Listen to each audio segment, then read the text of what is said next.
BJP की इतनी हैसियत नहीं है कि बिहार में वो अकेले लड़ सके, बिहार या क्या कोई भी राज्य में अकेले लड़ सके। उनकी कुमार को किसी भी तरह से या फिर अपने पाले में लाया जाए या फिर बिहार की राजनीति से समाप्त किया जाए, क्योंकि नीतीश कुमार के वजह से बिहार जो है पूरी तरह से ध्वस्त हो चुका है। सोना जितना आग में तपता है ना, उतना ही वो खरा होता है, उतना ही वो अच्छा क्वालिटी का दिखता है, उतना ही चमकदार दिखता है। अस्पतालों में चाहे वो पीएमसीएच हो, एनएमसीएच हो, एम्स हो, तमाम अस्पतालों में रात के अंधेरे में वो पहुंच जाते थे मुआयना।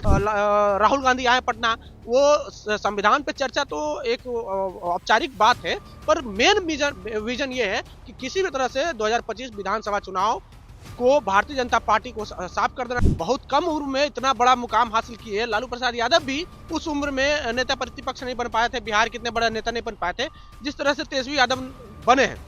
नमस्कार दोस्तों, स्वागत है पद पंचायत में। मैं हूं आदित्य कुमार। कल राहुल गांधी पटना आए हुए थे, संविधान पर उन्होंने चर्चा किया और चर्चा करने के बाद सीधे लालू प्रसाद यादव के आवास पर पहुंच जाते हैं। वहां पर जाकर हरा चना और चूड़ा खाते हैं।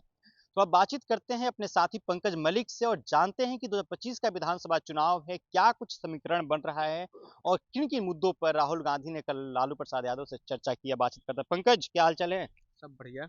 कल राहुल गांधी आते हैं और चना खाने के लिए लालू प्रसाद यादव के आवास पर पहुंच जाते हैं। क्या कुछ चुनाव को लेकर समीकरण बन रहा है और क्या कुछ बातें हुई है वहां पे? देखिए, राहुल गांधी के आवास पर अगर लालू जी के आवास पर गए तो चना खाना वो तो औपचारिकता बनता है, क्योंकि कोई भी अतिथि आता है तो अपने घर में जो मिलता है वो खिलाता है। ये बिहार का परंपरा रहा। लालू प्रसाद यादव जैसे बड़े नेता अगर किसी नेता को अपने घर में बुलाए हैं तो स्वागत में तो कोई कमी नहीं होता। हालांकि लालू प्रसाद यादव के घर में गए राहुल गांधी, उनका मंदिर देखा, वो लालू प्रसाद यादव अपने आवास के अंदर गाय रखे हुए, बछड़ा रखे, उन लोगों से मिलवाया, बहुत सारे प्यारे प्यारे लोगों से मिलवाया। तो ये बिहार की राजनीतिक समीकरण तो है ही, व्यक्तिगत समीकरण भी है जो कि लालू प्रसाद यादव और राहुल गांधी के बीच में है। जो कि लालू प्रसाद यादव राजीव गांधी से अच्छे संबंध रखते थे, सोनिया गांधी से अच्छे संबंध रखते थे, तो इस वजह से व्यक्तिगत संबंध की वजह से उनके आवास पर मिले। हालांकि राजनीतिक चर्चा तो हुई है, इसमें कोई दो राय नहीं है। राजनीतिक चर्चा हुई है कि नीतीश कुमार को किसी भी तरह से या फिर अपने पाले में लाया जाए या फिर बिहार की राजनीति से समाप्त किया जाए, क्योंकि नीतीश कुमार के वजह से बिहार जो है पूरी तरह से ध्वस्त हो चुका है। चाहे वो आप क्राइम उठा लीजिए, चाहे आप शिक्षा व्यवस्था उठा लीजिए, चाहे आप स्वास्थ्य व्यवस्था उठा लीजिए, पूरी तरह से ध्वस्त है बिहार में ये इन तीनों सिस्टम। और ये तीन जो है बुनियादी सिस्टम बिहार का विकास में बाधा बन रहा है। तो इस वजह से लालू प्रसाद यादव से संभवतः जो है राहुल गांधी और लालू प्रसाद यादव के बीच में बातचीत हुई होगी कि किसी भी तरह से नीतीश कुमार को अपने पाले में लाया जाए, क्योंकि इससे पहले लालू प्रसाद यादव ने ऑफर किया था नीतीश कुमार को, आप हमारे साथ आ जाइए, हम माफ कर देंगे जो बात होगा। अच्छा, बात चल रही चुनाव को लेकर। फुल पावर तेजस्वी के अब हाथ में दे दिया गया है। कल राष्ट्रीय कार्यकारिणी की बैठक थी, देश के तमाम नेता पहुंचे हुए थे राजद से और कल बैठकें हुई। पूरा पावर लालू तेजस्वी के हाथ में लालू प्रसाद यादव ने सौंप दिया है। अब टिकट से लेकर हर एक फैसला तेजस्वी करेंगे। तो क्या लग रहा है इस बार किनका टिकट कट रहा है, किनका टिकट बच रहा है? देखिए, टिकट कटना और बचना तो भविष्य के गर्भ में है, छिपा है, पर एक बात सही है कि सोना जितना आग में तपता है ना, उतना ही वो खरा होता है, उतना ही वो अच्छा क्वालिटी का दिखता है, उतना ही चमकदार दिखता है। तो तेजस्वी प्रसाद यादव को बड़ी जिम्मेदारी लालू प्रसाद यादव दिए हैं। तो बड़ी जिम्मेदारी इस वजह से दी है ताकि इस पर जितना ज्यादा इसको तपाओ उतना बड़ा नेता बनेगा। हालांकि तेजस्वी यादव बहुत कम उम्र में इतना बड़ा मुकाम हासिल किए। लालू प्रसाद यादव भी उस उम्र में नेता प्रतिपक्ष नहीं बन पाए थे, बिहार के इतने बड़े नेता नहीं बन पाए थे जिस तरह से तेजस्वी यादव बने हैं। तेजस्वी यादव के पास रोड मैप है, ब्लूप्रिंट है बिहार को लेकर के कि हम इस ब्लूप्रिंट पर काम करेंगे तो बिहार जो है बाकी अग्रणी राज्यों के श्रेणी में आ जाएगा। बिहार जो है सिर्फ झारखंड से आगे है, बाकी तमाम राज्यों से पीछे है, सिर्फ झारखंड से आगे है, झारखंड के पहले बिहार है। तो बिहार पूरी तरह से पिछड़ा हुआ है और इस पिछड़ेपन के वजह से तेजस्वी प्रसाद यादव चाहते हैं कि हमारे पास कमाने आए, क्योंकि वो लगातार दावा करते हैं कि हमारे पास विजन है, युवाओं के लिए विजन है, महिलाओं के लिए विजन है, बुजुर्गों के लिए विजन है, बिहार में इंफ्रास्ट्रक्चर कैसे डेवलप हो इसके लिए विजन है, बिहार की शिक्षा व्यवस्था कैसे सुधरे, बिहार की स्वास्थ्य व्यवस्था कैसे सुधरे, बिहार का रोजगार व्यवस्था कैसे सुधरे, तीन तमाम चीजों पर उनके पास विजन है। आपको पता होगा जब तेजस्वी यादव स्वास्थ्य मंत्री थे तो तमाम अस्पतालों में, चाहे वो पीएमसीएच हो, एनएमसीएच हो, एम्स हो, तमाम अस्पतालों में रात के अंधेरे में वो पहुंच जाते थे मुआयना करने के लिए कि क्या चल रहा है अस्पतालों में। कई जो अस्पताल के अधिकारी हैं उनसे बातचीत करते थे कि क्या कमी है, कौन सी दवाई नहीं आ रही है, किन चीजों में दिक्कतें आ रही है, तो इन तमाम चीजों पर तेजस्वी यादव पैनी नजर रखते थे और अभी भी वो बिहार की राजनीति में पैनी नजर रखे हुए हैं, क्योंकि बिहार की राजनीति में पैनी नजर नहीं रखेंगे तो आगामी 2025 विधानसभा चुनाव जो कि 7-8 महीने में संभवतः संपन्न हो जाएगा। हालांकि उसका अब सरगर्मी अब देखने को मिल रहा है। तमाम पार्टियां, चाहे वो जनता दल यू हो, भारतीय जनता पार्टी हो, कांग्रेस हो, तमाम पार्टी तैयारी में लग गई है। उसी परिप्रेक्ष्य में राहुल गांधी आए पटना।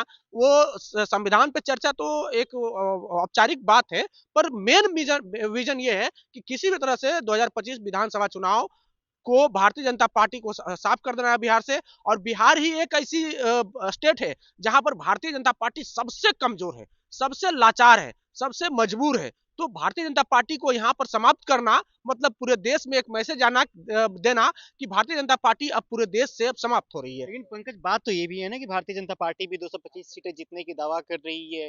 भारतीय जनता पार्टी का जिला स्तर पर सम्मेलन हो रहा है, पूरा कार्यकर्ता सम्मेलन हो रहा है, कार्यकर्ताओं को जोड़ा जा रहा है वहां बूथ लेवल पे जाकर।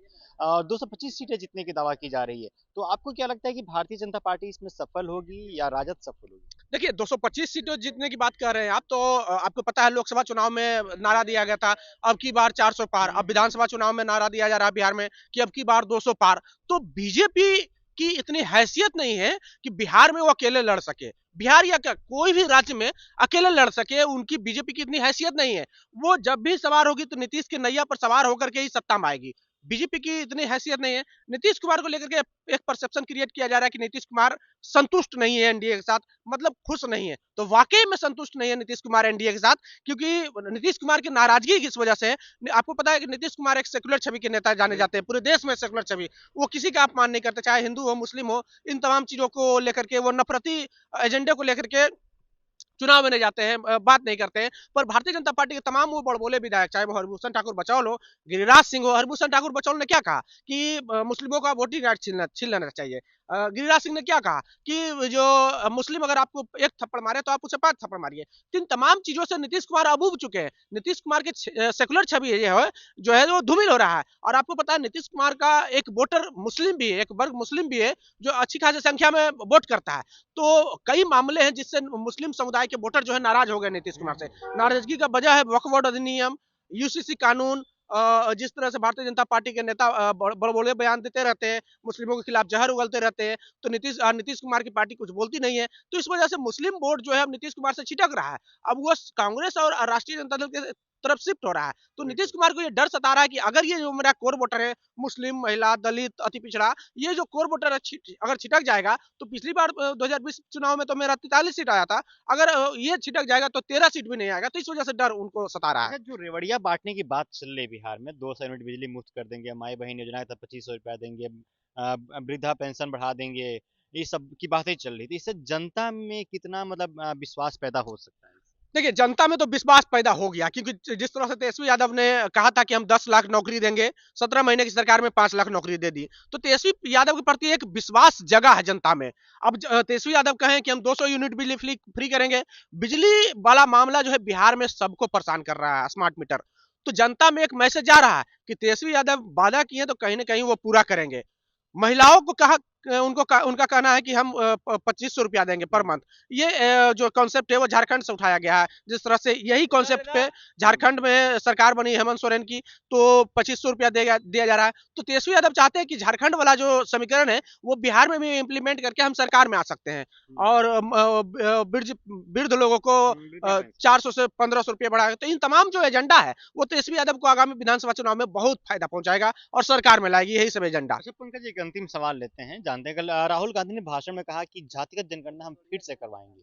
जो बिहार वाले फर्जी जातिगत जनगणना नहीं होगा। बिहार में जो जनगणना हुई थी पिछली सरकार में वो फर्जी थी।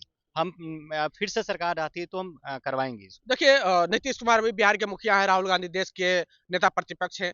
तो वो एक नेता और दूसरे नेता पे तो आरोप प्रत्यारोप लगाते ही रहते हैं। हालांकि ये जब जातिगत जनगणना बिहार में हुई थी तो तेजस्वी यादव सरकार में थे, नीतीश कुमार सरकार में थे, तब जातिगत जनगणना हुई। अब फर्जी है कि नहीं है, ये तो राष्ट्रीय लेवल पर जातिगत जनगणना का आंकड़ा सामने आएगा तभी पता चल पाएगा। मगर जातिगत जनगणना पर सवाल खड़ा करना राहुल गांधी का ये पर्पस हो सकता है कि हम इस जातिगत जनगणना पर सवाल खड़ा करेंगे तो केंद्र लेवल पे जातिगत जनगणना आसान हो जाएगी। हालांकि राहुल गांधी ने कह दिया है कि हम कान पकड़ करके राहुल गांधी ने कह दिया कि हम मोदी जी का कान पकड़ के जातिगत जनगणना करवाएंगे और किसी भी हाल में करना होगा। और ये 5 साल की सरकार में जातिगत जनगणना होके रहेगा, इसको कोई नहीं रोक सकता है। तभी आर्थिक, सामाजिक और शैक्षणिक भागीदारी मिल सकती है तमाम लोगों को। चलिए, हमारे साथ पंकज मलिक थे, हमारे साथी, जिन्होंने साफ तौर पे कहा कि बिहार में तो खेला होने वाला है ही, और जिस तरीके से कल राहुल गांधी ने आकर भाषण दिया और कहा कि जातिगत जनगणना किसी भी हाल में हम करवा कर ही रहेंगे, और बिहार में जो जनगणना हुई थी वो फर्जी जनगणना हुई थी, उस हिसाब से जनगणना नहीं होगी। चलिए, बहरहाल इस खबर में इतना ही। आप क्या सोचते हैं इस खबर पे कमेंट्स कर बताइएगा। बहुत बहुत शुक्रिया।